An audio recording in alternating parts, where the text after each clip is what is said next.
haven't even read this question, but I'm like, no.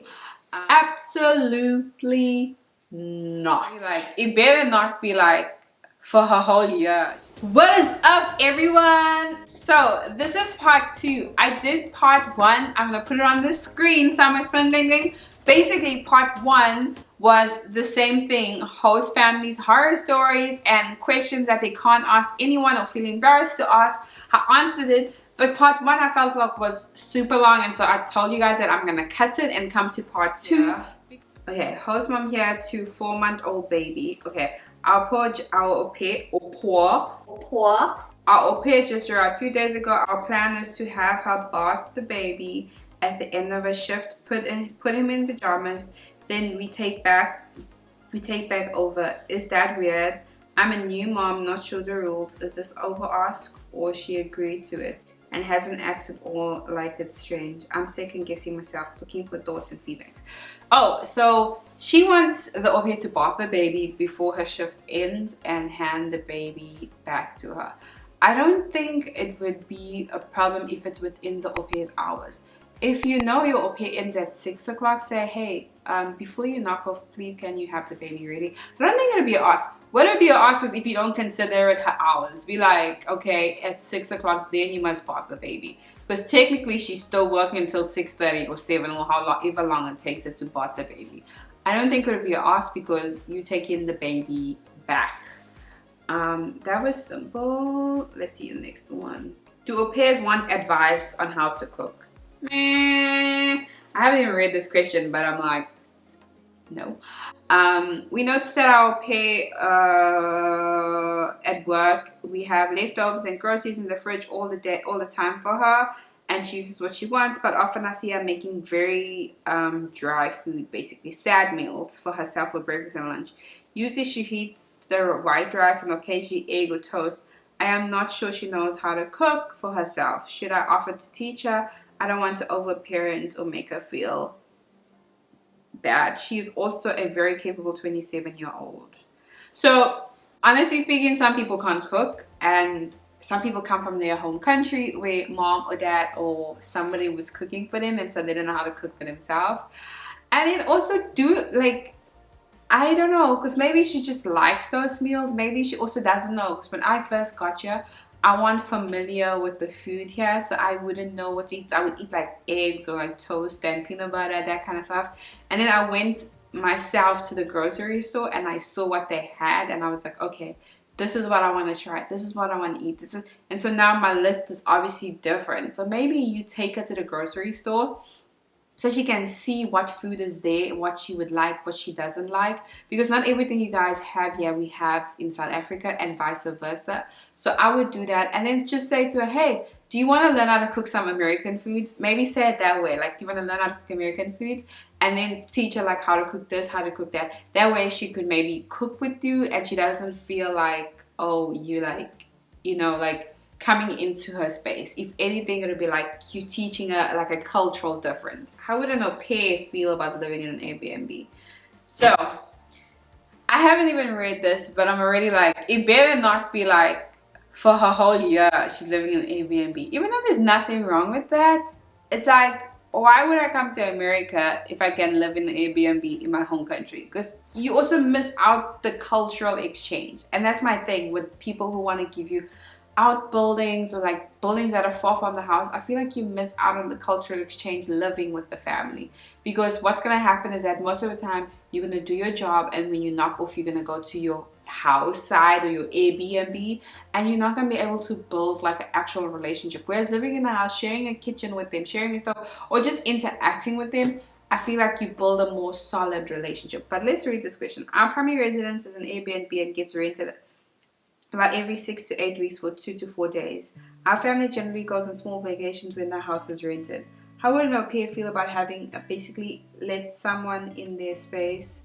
Oh, there's an area to keep their belongings locked and secure. Oh, that's not what I thought. But so if the main house gets rented out, my friend actually, their house was like this. So you Airbnb your house out, and then when the people come for the Airbnb, you and your host family go on like a little vacation. I Honestly, I don't know. Like, I wouldn't say no because the au pair can't stop you from doing it. I just think like my valuable stuff, there's a place to keep your valuable stuff locked away, so that's great. And then my sheets must be changed. I feel like I would not be able to be comfortable in my room because I know that somebody else can, like, a lot of people are coming through my room in a way. I don't know. I just feel very like finicky. Like, I like my personal space, so I don't know how. Some au pairs are fine with it because I've had a friend in Colorado. Her host family used to do this, and they would go away, and so she's fine with it, obviously. But yeah, I think ask the au pair. Now, I wouldn't say no. I wouldn't stop if a host family to ask me. I wouldn't stop them from doing it. I just know, like, for myself, that I don't know if I'd be comfortable in that room fully because, like, now the room I have, I'm fully comfortable because I know nobody goes in and out. And even if my host mom or host family or host kid goes into there, it's still not like having strangers going to your room. Does host families have to cook every meal for the au pair? Absolutely not. You don't have to cook any meals for the au pair as long as there's food in the house. Now, if you have dinner with your au pair, and let's say, like, I know for people who've had like let's say Monday and Tuesday they cook for the whole family, and then Wednesday, Thursday, and Friday the host family cooks for everyone. Who's calling me? Scam likely. So no, you don't have to cook for the au pair at all, but you do have to make sure they have food in the house for them to eat. Au pair left at 5 a.m. to be with friends for the weekend. What is the problem here? She left at 5 a.m. to be with friends on the weekend. What's the problem? Let's see your problem. Our au pair has been with us for less than 2 weeks. So far, her childcare is excellent. She works during the week. She works during the week and has weekends off. But this weekend, she planned on hanging out with us for a birthday party bonfire. No child was expected for her. No childcare was expected for her, and we actually got another sitter. She was excited to try s'mores for the first time. At 5 in the morning, our motion sensor outdoor light came on and I had the door closed. Shortly after, I got a message that she was going to hang out with friends for the weekend and she will be back Sunday. I want her to have fun and I want her to have friends, but it seemed odd that she changed plans so abruptly in the middle of the night. Would it be appropriate to make house rules that she tells us where she'll be and who she'll be with if she's gone overnight? I don't want to be overbearing or controlling for her, but I want her to be safe. No, you're overbearing if you want to know where she's at all the time. So here's the thing with this. Like, I think if she's gonna sleep out, you should say. So like, I treat here like how I treat my mom's house back home. When I left my mom's house, I would say, hey, I'm going out, I'm coming back tomorrow morning. Now, granted that this is my mom too, so I would say, hey, I'm going to Jade's house or Pam's house, I'll be back in the morning, that kind of stuff. With my host family, I always just say, hey, I'm going to a friend's house, I'll be back in the morning, or like, I'm not coming back, just so they know that I'm not in the house. And I always think of it as like this: if I'm in the house and let's say there's a fire and they don't know I'm in the house, they won't come for me. Whereas if there's a fire and I'm in the house, they will come for me. So it's stuff like that. And so I think you should just say to her, hey, please let me know when you're going out, which she did. Now, if you guys had plans, and I think what happened was she was excited to do the s'mores with you guys. She was excited to hang out with you guys. But at night or during night, because au pair's go to bed late, her friends must have called her and been like, girl, come, like just come, because it's happened where I'm like, I'm gonna do this with my host family, and then the next day, because I have no plans, I'm like, I'm gonna chill, watch movies with them, whatever. And then at 10 o'clock Friday night, my friends are like, what are you doing tomorrow? I'm invited to a party and I can't bring a plus one. I don't want to go myself. Don't you want to come? But we have to leave early because we're driving this far, whatever. And it's like, oh, but I already said. And if my host family is not, like, if my host family had already paid money for me and we went to watch something, or we're going to do something where it involves money, then I'd feel bad and I'd be like, you know what, I promised my host family. But if it's something where I'm like, we're sitting, we're watching movies, or we're doing a party in the backyard, then I can easily do more of those in the future. You know what I'm saying? And so I guess it's like, are you more angry that she's not hanging out with you guys, or are you more angry that she just left? Because she did send you a text saying she's gone, she's coming back on Sunday, so that's out the window. And I don't think you should ask her who she's with, to be honest. I personally don't think. I tell my family who I'm with because I want to tell them, but this is a grown-up. I don't think you should ask for information as to like who she's with and like what they're doing, or no. I think that for me is stepping boundaries. I think that's crossing boundaries, because with both my host families, this one and the previous one, I would instantly tell him because I wanted to tell him. I'd be like, I'm going to hang out with IJ, I'm going to hang out with Marie, because I just wanted to tell him for my own safety. Now, there have been plenty of times where I've just gone and hung out with my friends and text and said, hey, I'm not coming back. They've never been like, oh, where you at, who you with. It just gives you, like, when you live and work in the same place, it's hard for you to have like a private or social life, because you'll obviously see her go and come. And so sometimes we just want a bit of that to ourselves. We just want a sense of independence, because already we feel like when I leave dress up, you see me leave. Whereas if it was like a job where you work and you came home, your boss doesn't see you leave all dressed up going out for dinner and doesn't know that you only came back two hours before you got to work. So it's stuff like that where it's like we don't have those privileges, so there's just things that we like. And it's not to say we're being secretive, it's just like a sense of independence. So I would say making her tell you who she's with is taking that away from her. I hope that makes sense. Advice for behavior issues. Is it behavior issues with your au pair with the kid? Let's read. Hello, host family here. Our au pair has been on duty for a very short time, about 5 days. But she has been with us and around our family for 3 weeks, okay? So she has some time to get acclimated and know the children ages. Currently, she struggles with the kids obeying and listening to her. I'm not even sure what to do. They are pretty well behaved kids that don't really make things difficult for me and my husband. It's really discouraging our au pair. I've tried to explain that this no behavior from kids. What can I do to help improve?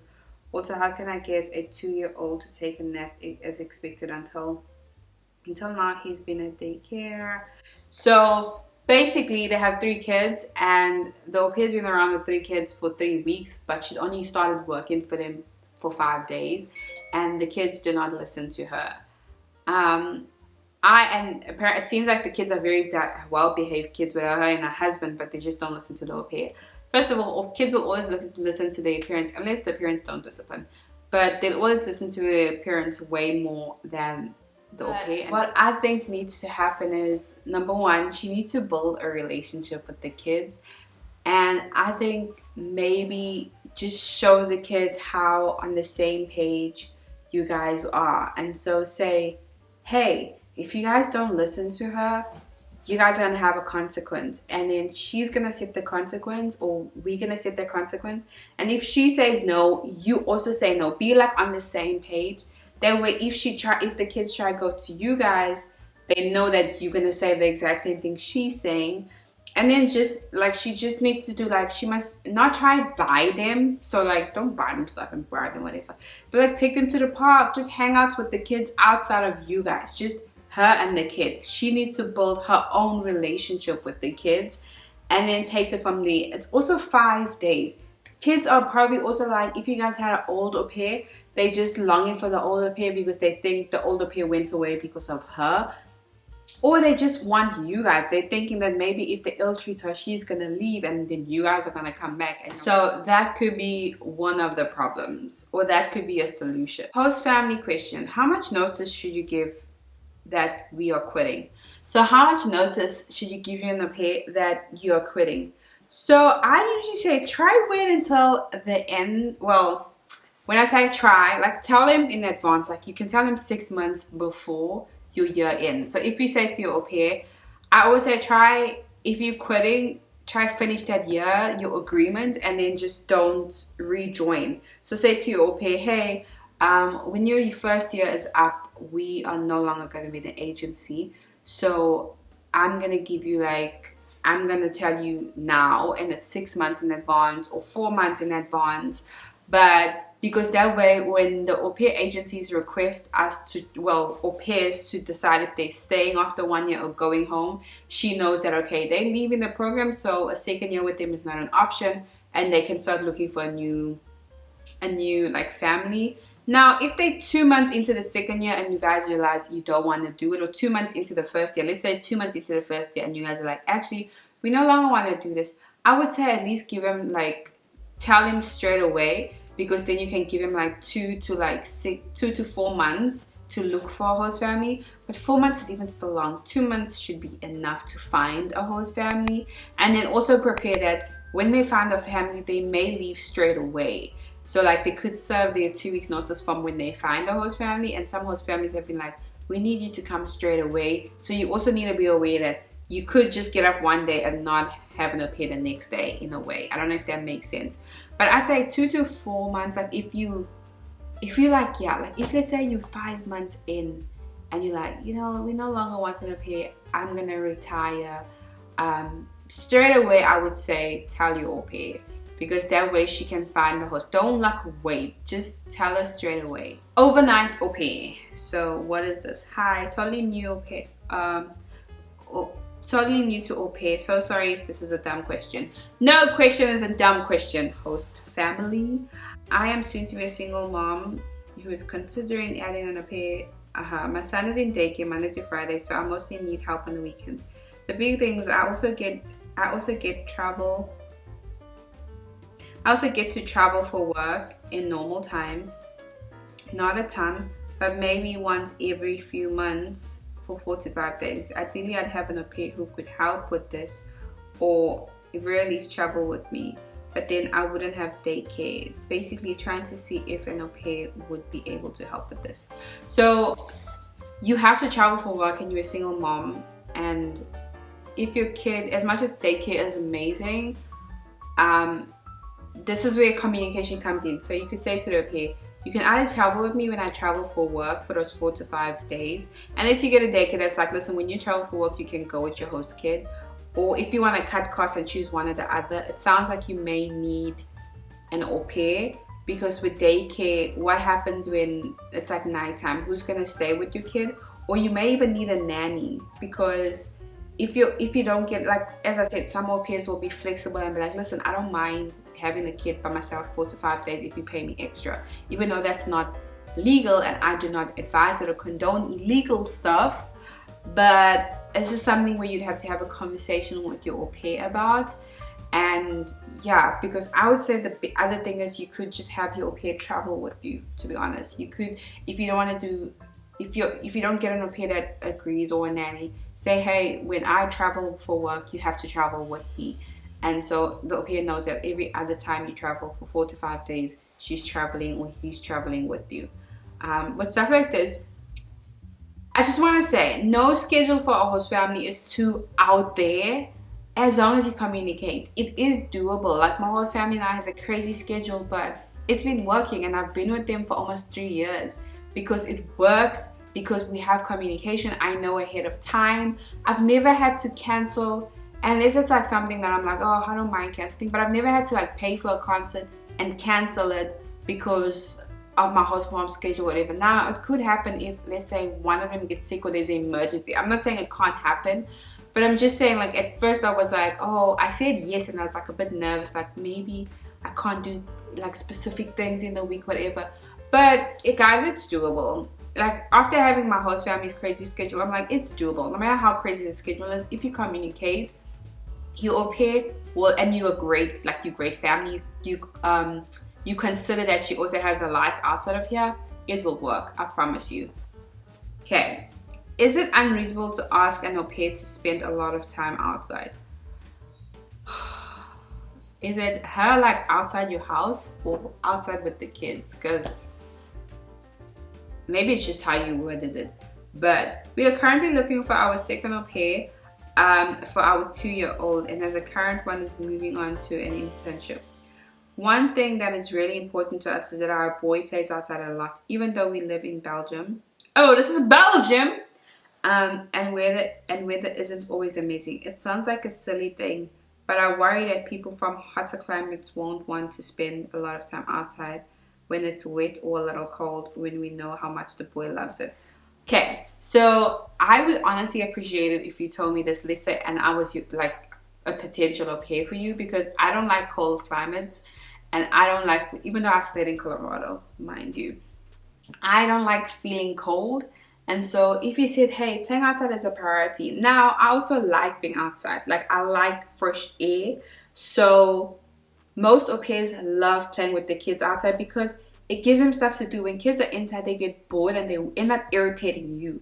So I think just maybe just say, hey, I have a very active kid and I would love for him to be outside constantly. Now, if it's storming and pouring with rain, we're not going to be playing outside.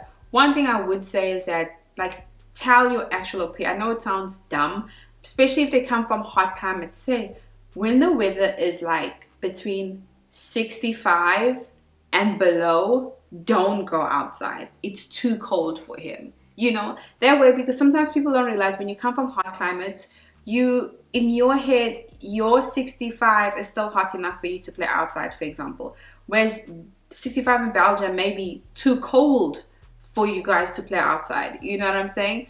And so I think if you come from cold places or very hot places, because this could go both ways. You could be in the extremely hot place, and for you, like 80 is like not as hot because it says 80 outside, but like when you go outside, it's not as hot in your country. But here, 80 is like scorching hot, like you could die of heat basically. So have those conversations about your au pair, and I don't think it'll be a problem. I just say, like, make sure, tell her like, hey, there's a lot of parks around here. I want him to play outside a lot because he loves playing outside and he's a very active kid. And she would appreciate you telling her. Okay, people, we are almost done. Hey, we're on the last question. You guys made it through. Send me more questions. I love these. Send me more, because I definitely want to answer more. RV with full amenities. Acceptable living situation. Super newbie question. So newbie, US. So they want to know if their au pair could live in an RV in the US. Is she gonna drive this RV around? I don't know, like for a whole year. There's a certain type of people that would want to live in an RV for a whole year. I don't know if I'd want to live in an RV, to be honest, because like when it's thundering and raining, that RV gonna be shaking. And when it's hot, is it gonna be, some RVs are pretty fancy. They have like ACs in the inside, and it has to have a door, which it does have a door. I think it needs to be a stable house, to be honest. I don't know which agency is gonna agree with it. I think it has to be a stable house. But let's read why. We like the thoughts of an au pair. If we do it, we want to provide a nice living situation as we possibly can. Our house is on the small side, but we have room for an RV trailer. We also have the power and plumbing infrastructure set up for fridge, cooking, cooling, heating, plumbing outlets, and would be working. The thought here is to provide a nice place for the au pair to be able to unwind quietly in peace. Apologies in advance if this would be considered wrong or anything. We just trying to think on how we would work with our situation. So you guys' hearts are in the right place. My only thing is, like, how far is this RV from your house? And then I feel like the au pair is gonna either, like, will she be able to come into your house and like do stuff in the kitchen? Will she be able to like build a relationship with you guys other than just sitting in the RV the whole time? Is the RV big enough for all her things? Because au pairs have a lot of stuff. And is she allowed to bring people over into this RV? Is she gonna be able to drive it around? I just don't know. It's like, RVs are fun for like a weekend camping trip. I don't know if I'd want to live in an RV for like a year or 2 years. Anyway, that is it for today's video. Well, 1 and 2 are up, and I hope you guys enjoyed them. Host moms, please feel free if you have any question. I may laugh at it because it sounds silly, but nobody's gonna know it's you, number one. Number two, I will still answer it and I will give you my honest opinion. So do not forget to email me at aupairquestions@gmail.com, and I will answer all your questions via email, or I will do a Q&A again. Send me those questions. I love to help and I love to be honest. I've had 4 host families, so I would hope that I know some stuff about host families. But yeah, do not forget to like, comment, subscribe, and I'll see you guys in the next video. Bye. That was so much fun.